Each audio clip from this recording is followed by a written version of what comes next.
Y yo antes de entrar en tema quería hacer una mención o hablar de un concepto que es básico, pero a la vez que es crítico, ¿no? Que ya lo conocemos, pero puede que haya alguien que no lo sepa, ¿no? Cuando nosotros aceptamos a Jesús como nuestro Señor y como nuestro Salvador, reconociéndonos pecadores y rindiéndonos en oración, ¿no? Diciéndole que nos perdone y que lo reconocemos, que entre a morar en nosotros, lo que sucede es un cambio en nosotros, no por algo nuestro de la carne, sino porque entra en nosotros el Espíritu de Dios. Es algo que lo entendemos por fe. Tampoco podemos comprender que nuestro cuerpo sea templo del Espíritu Santo. Pero es así, lo dice su palabra y lo creemos. Y no solo lo creemos, sino que también lo podemos vivenciar en nuestra vida cristiana. ¿Eh? El Espíritu Santo nos guía a toda verdad y nos capacita para ser como Cristo es. No podemos ser como Cristo en nuestras fuerzas, lo somos por medio del Espíritu Santo. Ahora, el Espíritu Santo nos va a capacitar siempre para hacer la voluntad de Dios, pero en nuestro ser también habita lo que Pablo llama carne, que no es este tejido, ¿sí? No son los huesos, no es lo que se ve, sino es la naturaleza pecaminosa, ¿sí? Cuando Pablo habla de carne, siempre o casi siempre en las cartas, está siempre refiriéndose a esa naturaleza pecaminosa. Dice que como el pecado entró por un hombre, ¿sí? Allá en los primeros padres, Adán y Eva, el pecado pasó ¿a quiénes? A todos los hombres. Es como algo que recibimos en los genes por seres humanos a partir de esa transgresión. Por eso dice que también por un hombre nosotros recibimos perdón, redención y un estado glorificado, que ¿quién es ese hombre? Jesucristo. No hay otro nombre dado a los hombres bajo el cielo en que podamos ser salvos solamente en Jesucristo. Vamos a complementar un poco esto en el libro de Romanos, capítulo 8, lo leo yo rápidamente, capítulo 8, verso 9, dice: mas vosotros no vivís según la carne, sino según el Espíritu, si es que el Espíritu de Dios mora en vosotros. Fíjense esto, y si alguno no tiene el Espíritu de Cristo, no es de él. Verso 14. Porque todos los que son guiados por el Espíritu de Dios, estos son hijos de Dios. Y es particular esto, ¿no? El Hijo de Dios tiene el Espíritu de Dios, no solamente que lo es porque tuvo fe, sino porque hay un espíritu morando divinamente en él, incomprensible pero así. Pero ¿de qué otra forma nosotros sabemos que una persona es hija de Dios o aún nosotros mismos? En que ese Espíritu de Dios nos guía. Yo siempre que leo esto me voy sin duda a las vivencias del apóstol Pablo, ¿sí? El Espíritu de Dios le negaba ir a hacer cosas que él había sido mandado a hacer, como ir a predicar a los gentiles. En 2 oportunidades él declara que quiso ir a predicar a Oriente, dice: el Espíritu me lo impidió. Quiso ir hacia el norte, el Espíritu me lo impidió. No dice de qué forma. Quizá fue de una forma audible en su mente o en un sueño, o no sabemos, pero él entendió que el Espíritu de Dios lo estaba guiando. Y eso no queda limitado al tiempo de Pablo. Porque alguno puede decir: sí, pero la escritura no estaba terminada, hoy Dios nos habla exclusivamente y nos guía por su palabra. Nos guía por su palabra y nos habla por su palabra, pero el Espíritu sigue estando dentro nuestro y nos sigue también guiando a toda verdad. El problema es que a veces nosotros tapamos los oídos para escuchar al Espíritu. No estamos predispuestos a que el Espíritu nos guíe, ¿no? Pero sin duda cada uno de ustedes ha tenido alguna experiencia donde sintió un fuego adentro especial, anda a hablarle a tal, ¿no? Como le dijo, lo llevó a Felipe, acércate a tal carro, ¿no? A mí me pasó una vez en un cementerio de una persona no cristiana, ¿no? No tenía yo ningún tipo de voluntad de hablar en ese lugar. Sin embargo, de movida vino un fuego y una certidumbre de decir, vos tenés que hablar en ese lugar. Y yo no pude decirle no a esa voz interna, ese era el Espíritu Santo. Y pude predicar y dar testimonio cuando yo no tenía pensado hacerlo. Y sin duda a cada uno de ustedes les pasó lo mismo, hablarle a una persona, ¿sí? En algún momento que ustedes no tenían pensado hacerlo, ¿sí? Y Dios condiciona también los momentos específicos para que eso se dé. Y bueno, y es así, el Espíritu nos guía. Y esa es la manifestación de que nosotros somos hijos de Dios, cuando tenemos esa guía del Espíritu Santo. Ahora, entonces no hay excusa para nosotros erogarnos la condición de decir, bueno, Dios me hizo así, yo no, la verdad no puedo manifestar estas cosas que dice acá del Espíritu, porque bueno, me cuesta o lo que sea, ¿no? No hay excusa porque se nos dio la capacidad de manifestar la persona de Cristo, ¿sí? Ahora hay un problema, Mati hablaba el miércoles pasado, ¿no? De esto, ¿cómo puede ser que Dios nos dotó del Espíritu, a todos del mismo Espíritu, con la capacidad de manifestar este fruto, pero sin embargo se nos exige, por ejemplo, de la paciencia, ¿no? Sean pacientes. Pero ¿cómo nos exigís algo que ya nos diste? Bueno, tiene que ver con ahí Gálatas 6:8, fíjense ahí nomás dando vueltita a la página. Dice, el que siembra para su carne, de la carne segará corrupción, mas el que siembra para el Espíritu, del Espíritu segará vida eterna. ¿Sí? Hay un terreno en nuestra vida que nosotros sembramos todos los días. Sembrar para la carne es sembrar para esa naturaleza pecaminosa, o sembrar para el Espíritu. ¿Sí? Fíjense que es importante lo que leímos al principio, dice que el deseo de la carne siempre es contra el espíritu. Esa naturaleza pecaminosa nunca se da la mano con el deseo del espíritu, con lo que Dios quiere en nosotros, todo lo contrario. Y ustedes dicen, bueno, pero es muy metafórico hablar de siembra, ¿no? Algunos lo ejemplifican como un perro blanco, un perro negro, ¿no? Pero llevándolo a nuestro terreno es fácil entender esto, decir, ¿cómo entonces yo propicio para que ese fruto se... ¿Cómo siembro? Bueno, es simple, tenés 2 horas libres en el día, ¿qué haces? El deseo de la carne va a ser quizá prender el televisor y ver una serie de Netflix. El deseo del espíritu, ¿cuál será? Disponer tiempo de oración y de meditación en su palabra. ¿A cuál sembramos? ¿No? Esa es lo imperativo en mi vida. Todos tenemos el espíritu, pero hay voluntad en nosotros y se nos exige que en nuestra voluntad nosotros sembremos. ¿Sí? Por eso es que el resultado de ser espiritual no es algo que acumulativo, es decir, yo soy espiritual hasta acá y ya no puedo volver atrás. Es algo, por eso dice velad y orad, es algo activo. Hoy puedo estar en un nivel espiritual y mañana no. Por eso es algo que tenemos que nosotros estar despiertos, porque no se viven de las glorias pasadas en el cristianismo. Es algo continuo, es una carrera de resistencia. Y sin duda todos, al menos quien les habla, tenemos así, ¿no? O tengo así. Lo ideal sería que todo fuera hacia arriba, ¿no? Prosigo a la meta, dijo, al premio del supremo llamamiento de Dios en Cristo Jesús. Y ese proseguir siempre es crecer más.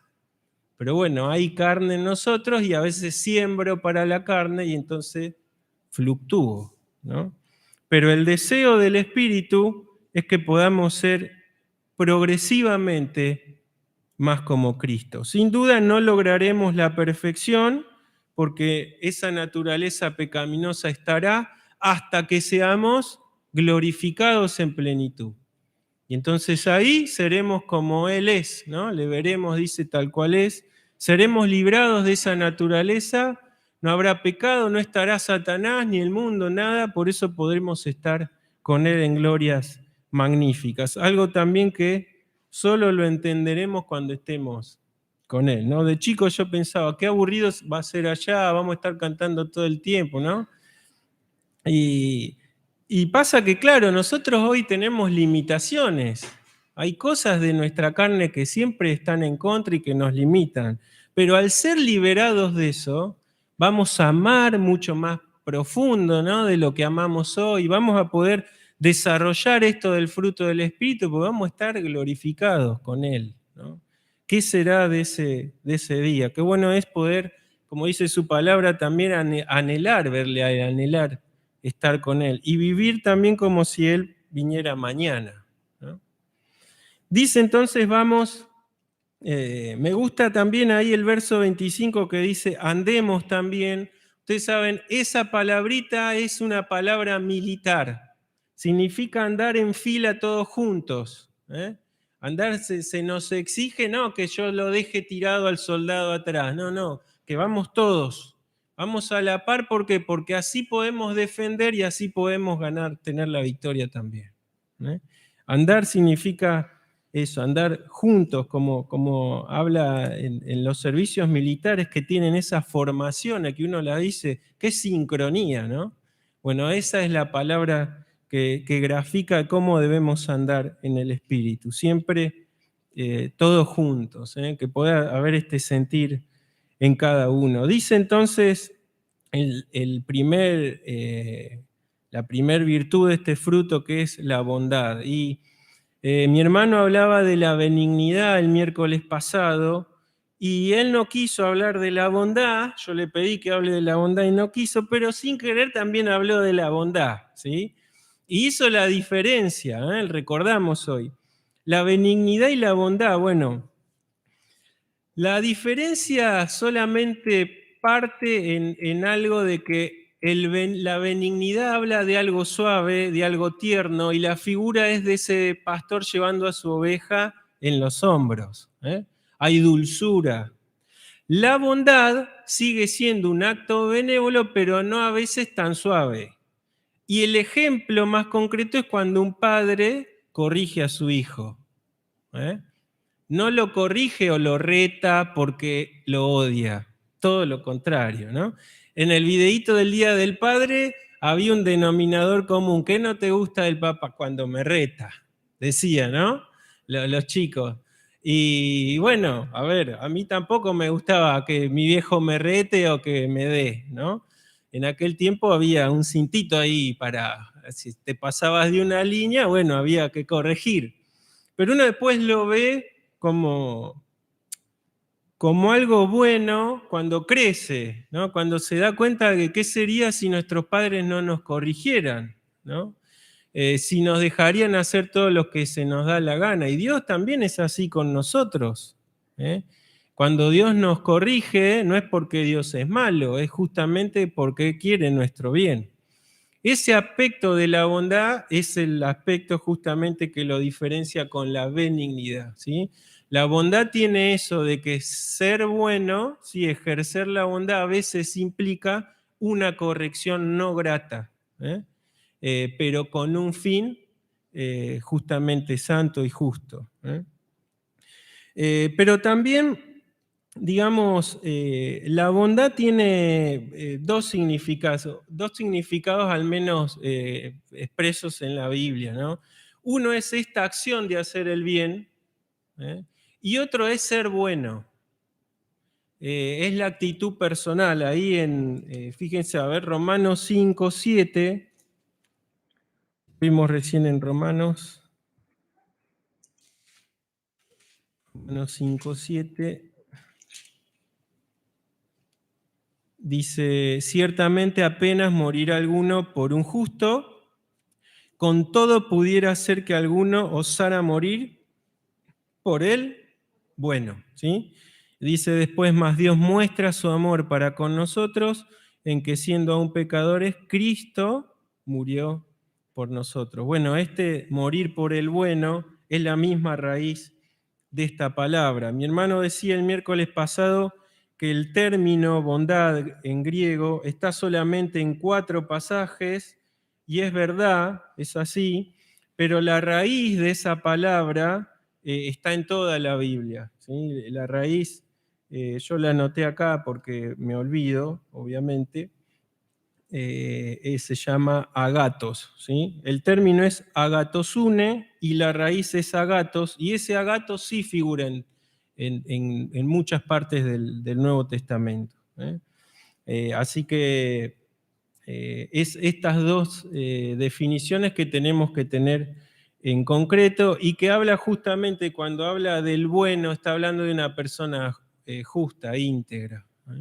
Nosotros sabemos que bueno, no hay uno, ¿no? Cuando a Jesús le dijeron, maestro bueno, él dijo, ¿por qué me llamas bueno? Hay uno. No significaba que Jesús no era bueno, ¿no? Pero estaba llevándolo al punto de decir, si vos pensás que yo soy bueno es porque yo soy uno con el Padre, porque hay uno bueno y es el Padre, ¿no? A eso se refería. Hay algunos otros pasajes que también me gustaría leer con ustedes, y es ahí en Romanos 15, también volvemos a Romanos. Estamos en las dos cartas que fueron mella para que Lutero hiciera el clic. Tanto Gálatas como Romanos fueron las dos porciones de la palabra de Dios que a Lutero, por medio del Espíritu, lo hicieron ser el puntapié de esa reforma del siglo XVI. Así que fíjense si no hay palabra poderosa en estas dos cartas. Romanos 15, 14, dice, pero estoy seguro de vosotros, hermanos míos, de que vosotros mismos estáis llenos de bondad, llenos de todo conocimiento, de tal manera que podéis amonestaros los unos a los otros. Fíjense que esa palabra ahí, bondad, es la misma raíz ahí de agatos, y está dada justamente lo necesario de tener esta virtud del Espíritu es poder amonestar. No podemos amonestar o lo vamos a hacer mal si no hay bondad en nosotros. Fíjense que dice, está llenos de bondad y de conocimiento para poder amonestarse unos a otros, ¿sí? La amonestación tiene que ser siempre en toda bondad. Es más, hay un texto que dice que hay que considerarse a uno, no sea que después también uno puede estar en esa condición. A veces somos muy propensos a marcar siempre la falta, el pecado y levantar un dedo, ¿no? Acusador. Y no es justamente lo que Dios nos pide. Por eso es importante esto de la bondad, ¿no? Que el Espíritu genere en nosotros, porque si no, no hay capacidad en nosotros, y cuando queramos amonestar lo vamos a hacer mal. Va a ser, en vez de dar una bendición, vamos a hacer tropezar a la persona.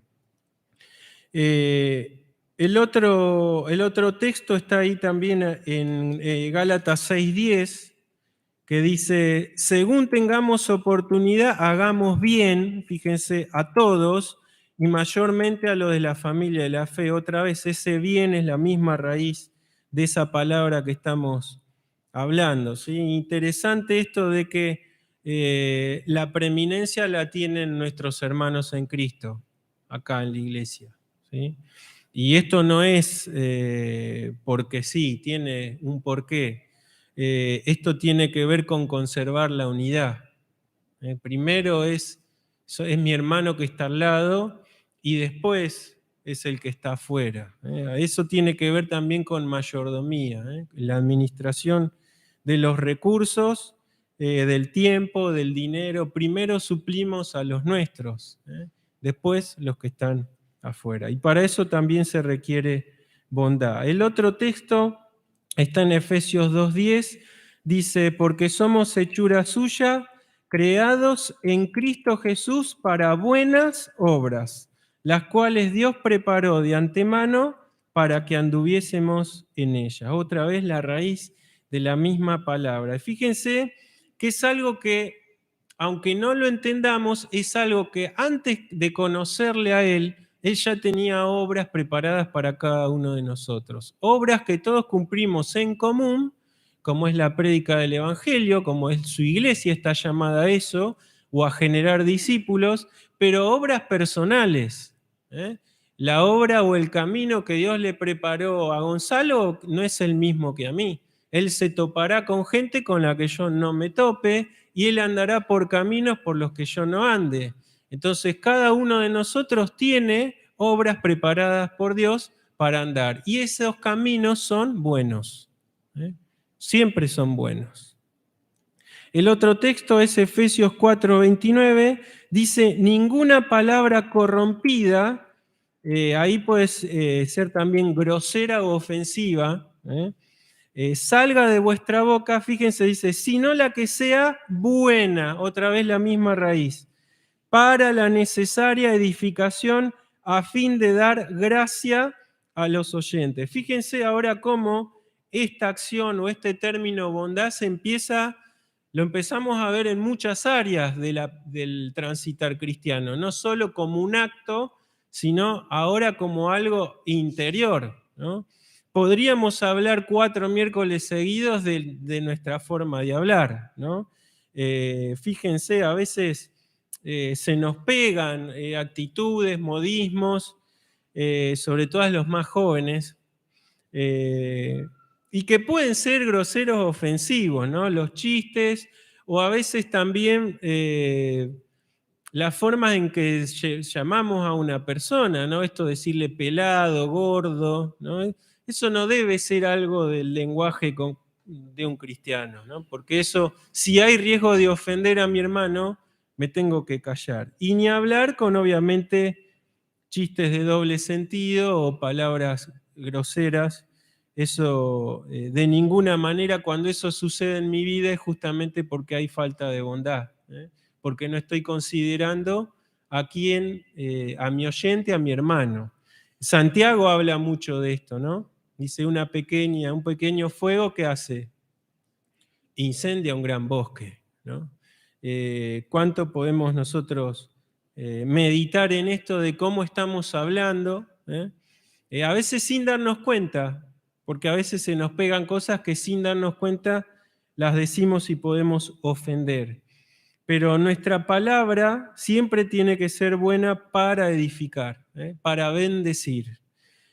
Hubo en algún momento una práctica que se asociaba o se erogaba al cristiano, que era maldecir. No sé si alguna vez lo escucharon, yo lo escuché, como que el cristiano podía maldecir en nombre de Jesús. Bueno, eso no es así, eso no es bíblico. Nosotros somos llamados siempre a bendecir, es más, a amar a nuestro enemigo, se nos dice. Así que lo que sale de nuestra boca siempre tiene que ser para la buena y la necesaria edificación. Y el otro texto con respecto a bondad es 1 Timoteo 1:5, dice, el propósito de este mandamiento es el amor nacido de corazón limpio, fíjense, y de buena conciencia y de fe no fingida. Ahora fíjense, la bondad ya no es tampoco en algo visible o manifestable, ahora es algo que nadie ve, solo Dios, que está acá. Alguien dijo que las batallas se ganan primero acá, ¿no? Cuando vos perdiste la batalla acá, bueno, después vas a derrapar visiblemente, ¿no? Pero la buena conciencia, ¿no? Hay un pasaje que dice que en todo lo bueno, etcétera, etcétera, en esto pensad, ¿no? ¿Qué pensamientos hay en nuestra mente en los días, ¿no? En las semanas? ¿Cuánto a veces nos influye, al menos en lo personal, los problemas del país, la política, ¿no? Y empezamos a tener malos pensamientos, a tener una conciencia de querer ser más justos que Dios, ¿no? A veces queremos como como dijo Juan y su hermano, Señor, si quieres, oramos para que caiga fuego, ¿no? No habían entendido mucho del mensaje de Cristo, pero a veces eso también se arraiga sin decirlo en nuestro pensamiento, en nuestra conciencia. Y lejos de eso, refiriéndonos al menos en el ámbito de nuestras autoridades, se nos llama que a orar por esas autoridades. ¿A orar por qué? ¿Para que les caiga fuego? No.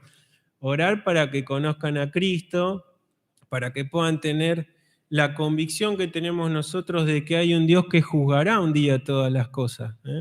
Porque cuando vemos hechos tan graves, tanta corrupción e inmoralidad, sin duda nos afecta y nos genera enojo, nos genera ira muchas veces, ¿no? Que son loables porque están dentro de nuestro ser, pero dice que no se ponga el sol sobre nuestro enojo y que eso no nos haga pecar. Cuando ese enojo nos produce tener pensamientos de mal, ya pecamos en nuestra mente. Fíjense entonces ahora esta virtud del Espíritu, que ya no es algo tan visible, sino que es algo también profundo, que parte incluso de nuestro pensamiento, de nuestra conciencia. Y el Espíritu Santo, cuando nosotros sembramos para el Espíritu, el fruto se manifiesta íntegramente porque es uno el fruto. A diferencia de los frutos de la carne, que son muchos, dice, él lo habla en singular, es un fruto. Es como un ramillete de uva o como una mandarina con muchos gajitos. Por ende, cuando el Espíritu crece dentro mío y se manifiesta, todo el fruto se manifiesta. Nosotros a veces creemos que no, a mí me falta tal cosa o me falta otra, pero eso tiene que ver con nuestra personalidad, no con la manifestación del Espíritu, porque cuando yo menguo y el Espíritu crece, como se manifiesta el amor, se manifiesta la fe, se manifiesta la bondad, se manifiesta la templanza, es decir, todo ese fruto se manifiesta en nuestra vida.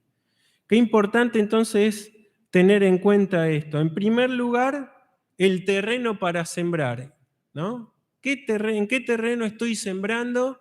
Y es algo que tengo que, por voluntad, esto sí, y obviamente en mi debilidad, dependencia de Dios, decir, ayúdame Dios a sembrar siempre para el Espíritu y no sembrar para la carne.